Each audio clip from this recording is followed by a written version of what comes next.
I'ma be glad that the Lord has made. He didn't have to let me see it. It could have been another way.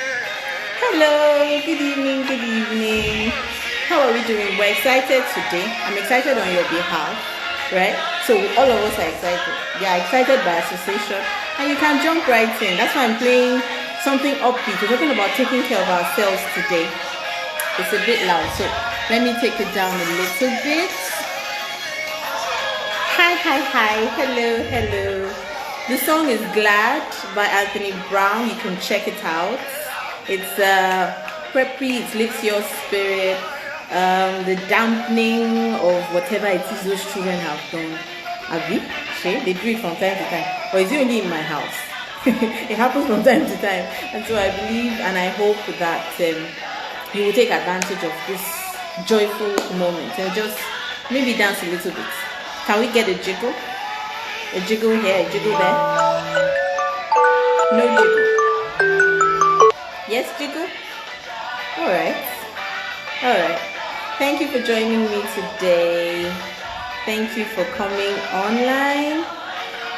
Thank you for making out the time. I'm on both my personal page and the Intentional Parenting with Deshola page today, so that a few more people will be able to get involved. Hello, mommy. Welcome. Good evening, ma. Thank you for coming. Alright. Just wait for a few minutes. How is the music? Good?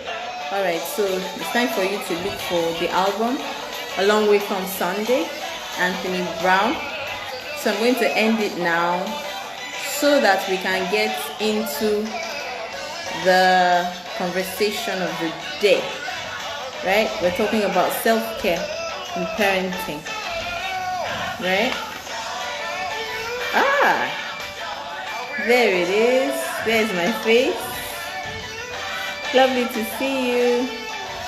Lovely to see you. I will rejoice. I'll be glad. I'ma be glad. I'ma be glad. Regardless of what they put me through, I will be glad. They don't do it intentionally, we know, but they do it and we feel it. And it's okay to feel those feelings. But we're going to be glad because it's intentional and purposeful parenting that we're doing today. So let's get down to the business of the day. Good evening, lovely to see you. I'm going to be looking back and forth. Okay, if my eyes seem to be darting back and forth, it's because I'm using two devices, and I hope your concentration is not affected by this situation. Thank you again for joining me. Good evening, good morning. Thank you. Welcome. So today we're talking about self-care and parenting. It's important for us to acknowledge the fact that it can be hard. Day to day, right? It can be hard. The many things that we have to juggle. It can be hard, it can be heavy, it can be tiring, it can be exhausting, it can be overwhelming, it can be a lot of things negative. But it can also be positive if we know what to do and how to do it. If we realize that we can make a little change here and there. Hello, welcome. Good evening, babe. Welcome. So, what is self-care? Self-care is defined as any activity that we do deliberately in order to take care of our mental, emotional, and physical health. So that's what self-care is about. Looking out for yourself, taking care of yourself intentionally, deliberately. Understanding that failure to do this, right, can lead to you being stressed out continuously, overwhelmed. When you're not taking care of yourself, these things will happen to you, and it makes it difficult and harder for you to be an empathetic, patient, understanding, accommodating parent. Okay, so all of this intentional parenting thing that we talk about can be tedious if we're not in the right headspace, right? So that's what self-care is about. It's about taking care of yourself. It's taking action to preserve or improve one's own health, right? So you're looking out for yourself, you're taking care of yourself, you're like a well, or let's go with a well. Okay, let's go with a well. So you're a well and everyone keeps drawing from you, they keep drawing from you, and there's no rain, there's no water bed, there's nothing to sustain you, there's nothing to keep the water available, and you continue to run on low until you run on empty. You can't be the best parent that you can be when you run that way.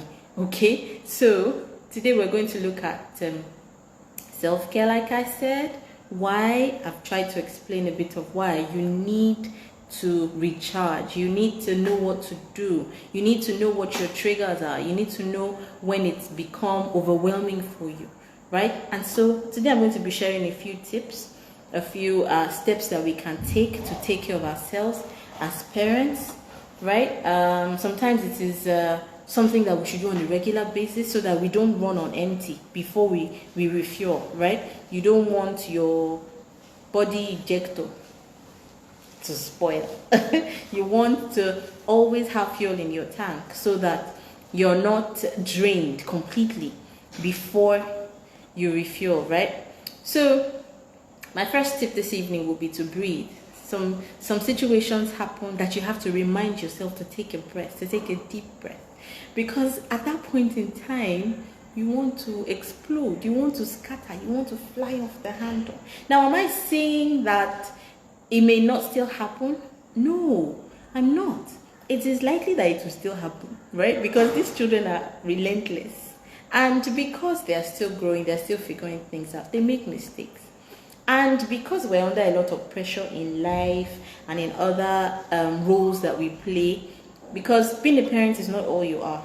You are different things to different people, right? You have a job, you have responsibilities, you're a child yourself, okay, to somebody, right? You're an aunt, you're an uncle, you're whatever to a lot of people. So you have responsibilities. Being a parent is not all that you are. So you want to remind yourself, and that may be the only thing that can calm you at that point in time. So let's have an example. Say your child has spilled something, okay? Or like the picture that was circulating on Twitter the other day, the older sister, who is maybe 2 or 3, fed the baby, the younger sister, the baby, all the formula, pretty much maybe about 18 or half 18 in the house, right?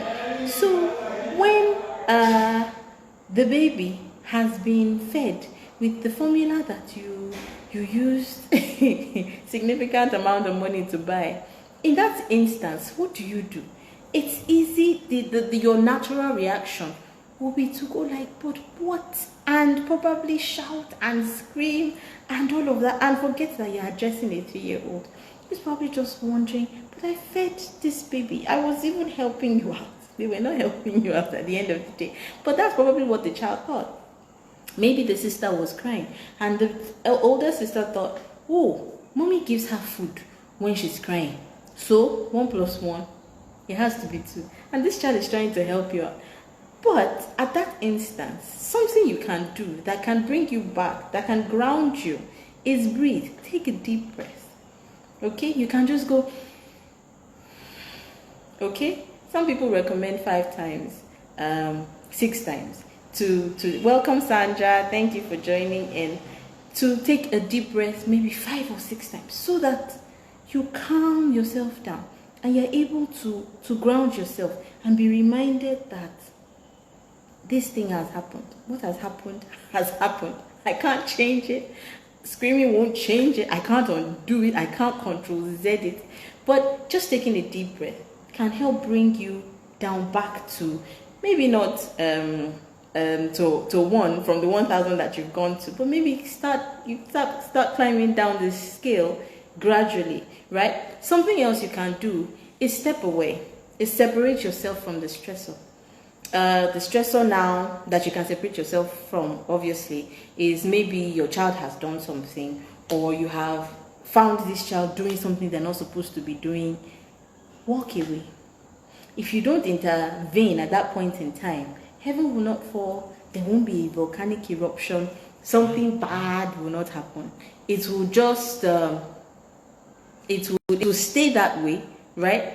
Just walk away, step away, remove yourself from it, right? So that you don't react. Remove yourself from that situation and then choose your response. In fact, walking away can communicate one of two things to your child, depending on the work you have done on that child before then. The child can realize that, oh wow, mommy is upset, daddy is upset.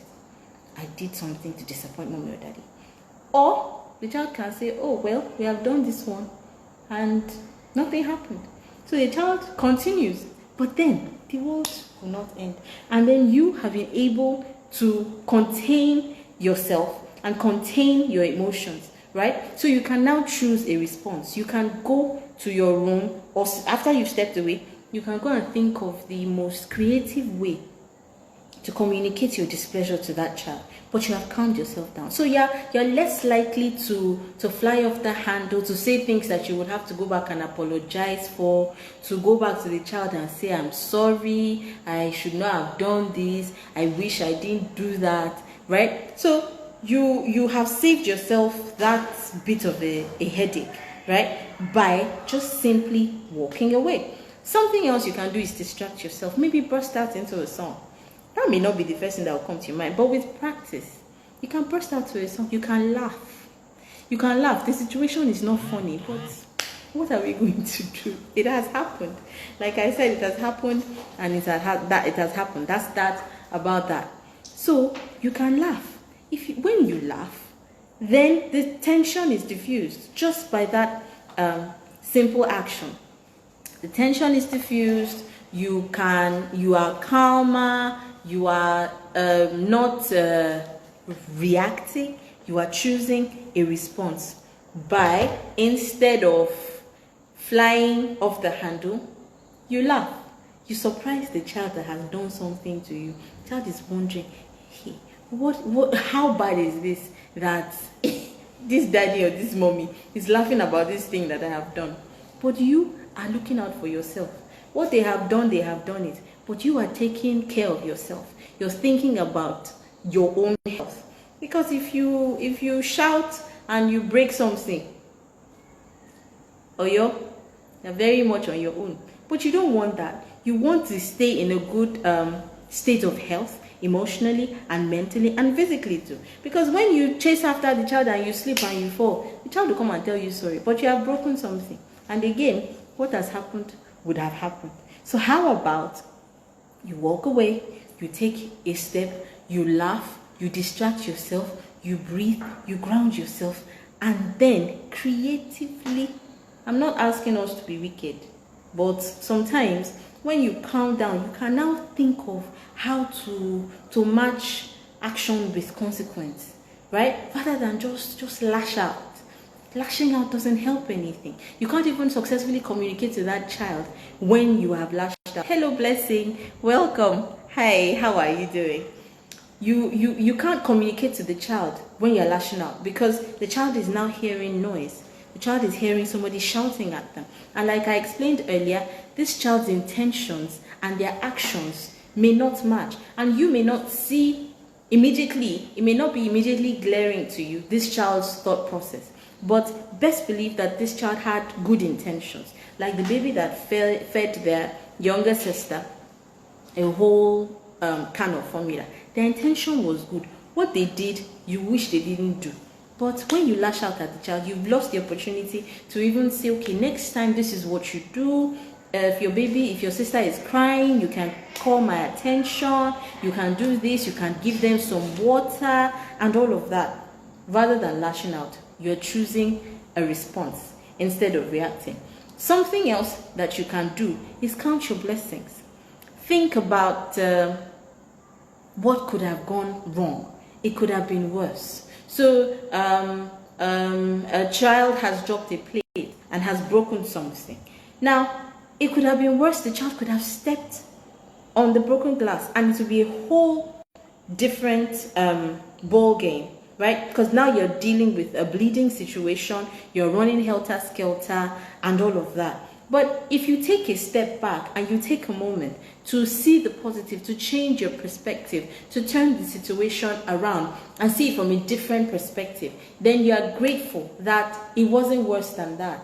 Okay? So I'm just trying to be creative now. I have boys and they do things. Why can't I remember?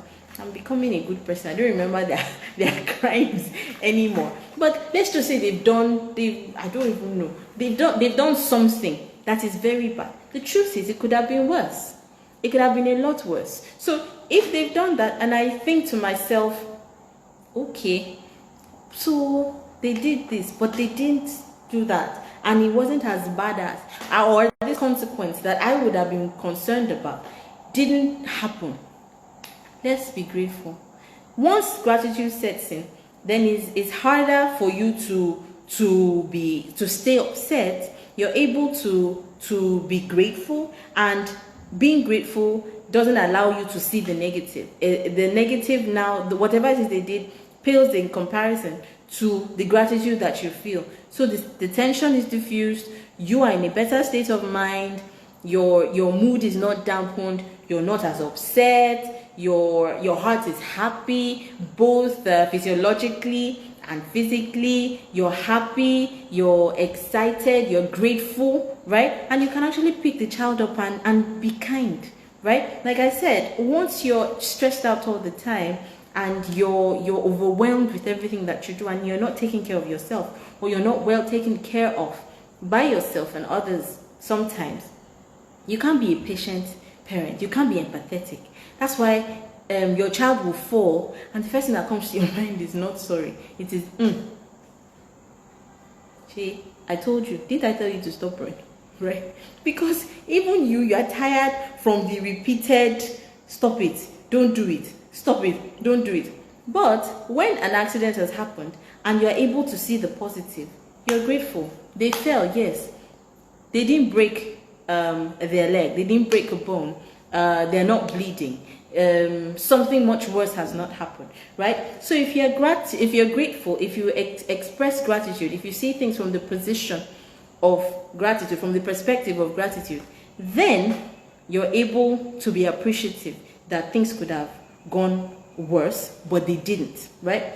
So a few more tips on something else you can do to distract yourself when something is going wrong and to take care of yourself and your mental health as a parent is listening to music. You can listen to music, find music that you enjoy, play it around the house. It elevates your mood, it elevates the environment. Everybody is feeling happy. There are endorphins moving around your body. You are excited. Everybody is happy. There's no sadness, really. There's no palpable sadness. You're able to lift everyone's spirits just by playing music that you all enjoy. And you can dance together as a family with the children. These children that wear us out every now and again. You can dance together, and then memories are made. You remember, Mommy, do you remember that time that we were dancing together? Do you remember that time that we were playing together? And then everybody is happy. Your spirit is lifted. Your emotional health, your emotional bank is filled with good vibes, with good feelings, and those feelings translate to what you do and how you respond as a parent. Okay? Something else that you can do to help yourself. Now I'm going to give a few organizing tips to those of us who get overwhelmed by this responsibility of parenting. You need to make lists. You need to organize. You need to have a schedule. You need to take the time, get the children involved. This is what we do from which time to which time. Okay, so guys, this is the responsibility. Who is going to do it? Have a plan. Organize, right? Write it down. Put it where somebody can see it. So even you don't have to commit it to memory. Once it is written down, you can refer them to it and say, okay, can you look at your schedule and see what you should be doing right now? Excuse me. For the child who requires you reminding them, right? You can tell the child, can you look at the schedule? You may find that you have another child who is the one that will commit that schedule to memory and will be the one who will police the other members of the family. This is what you're supposed to be doing right now. This is what should be done. This is the time. Give that person the responsibility. Put that person in charge of monitoring activity. Then it is not part of headache, if you will, anymore. You don't have to worry about that anymore. As they grow older, give them responsibilities. They feel like they're part of the family and they feel like they're contributing somehow. At the same time, they're taking something off your plate. So remember, our goal here is to raise children who are self-reliant, who are able to look out for themselves, who can take care of themselves, who can take care of other people when they need to, who can be responsible for other people. But more importantly, they are grounded, they are self-aware, they are emotionally stable. Okay, so if that is your goal, then you want to give them responsibilities. Let them practice in the house. Let them be responsible for this, let them be responsible for that. And as they're doing that, you're easing off stuff off your plate. In other words, you're looking out for yourself. You're looking out for your health. You're not doing what you should not be doing for your 10-year-old, for your 15-year-old. You have ceded that responsibility to them, and they can take care of it. You have given them an opportunity to learn over time, and they can handle that part, and then you don't have to worry about it anymore. Something else you want to consider doing as a parent is setting alarms. It has helped me. My phone has several alarms. Now they become mundane over time, but there are times that they will remind you, and then you don't have to scramble, right? You don't have to scramble for this, scramble for that. So when your phone is a computer, you can set alarms 15 minutes apart if that is what your schedule requires. So waking up, bath time, lunch time, brunch time, homework, nap, set alarms for everything so that you don't have to hold on to that responsibility of remembering these things. So the more you write, the more you set alarms, the less you have to burden yourself with. Okay, you can ease them off your plate. So you're not the one who is worrying about it. You may be the one who would have to do it, or you may have to call somebody's attention to it. But wherever you are, you have an alarm on your phone that says it's lunchtime. Then you can call somebody in the house. Have the children eating? What are they eating? Because you're not, of course, you have to be smart. You're not setting the lunchtime alarm at lunchtime. You're setting it an hour ahead. So there's lunch prep time, there's this and that time. And you're able to maximize the time that you have while taking care of yourself, making the most of the resources that are available for you. Something else you want to do also is split the burden with your co-parent or support system, depending on your situation, your family setup. You don't want to hog all the work. That's not looking out for yourself. You don't want to hog all the responsibilities and be the one to carry everything. I have been there, and I can tell you it is not a funny road. It is exhausting, it is tiring. Let it go. Release these things. Delegate.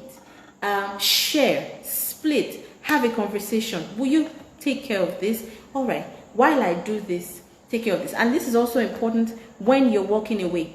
Somebody has to pick up the slack, okay? Somebody has to be the one who would say, okay, just go. Maybe your potty training. That is an exhausting time for parents. Your potty training, and the child has had an incident. Now, it might get a lot for you to the extent that you really actually, at that point in time, rather than lash out at the 1+year-old who weed on themselves, who else it can't be an adult who would do that. Of course, it's a child who would do that. And it's not their fault. They are just, they're learning. They're working on this capacity, right? So you might need to step away. While you step away, somebody else has to step in at that point in time. So that is where splitting the burden comes in. So you need to have a conversation. You need to have, if you will, cues. You need to understand each other to the extent that one person realizes that he's getting a lot, the other person picks up the slack, right? So that the children are getting value. But more importantly, one parent is not worn down and worn out and finished and exhausted because of these responsibilities. Another thing you can do to self-care, to take care of yourself, is meditation. Now, meditation is described as a practice where an individual uses a technique such as mindfulness or focusing the mind on one particular object or thought or activity to achieve a mentally clear and emotionally calm and stable state. right? So when you meditate, you're holding on to a particular thought. You're holding on to something in your mind. You're letting go. You're releasing everything, all the cares, all the burdens. You're letting them go. You're just focusing on, maybe it's gratitude, right? You're thinking about everything that is working. You're thinking about everything that is looking good. You're not focusing on the things that are not. And you're giving your time and your mental capacity, you're investing it at that point in time. Sometimes you just want to be clear. That takes a lot of work. Being able to meditate with a clear mind, it is a lot of work, because we deal with a lot of things, moving pieces. Things are moving, things are always happening. Something is shifting, something is changing. And because we're human, we feel the need to pursue, to chase after these things, right? To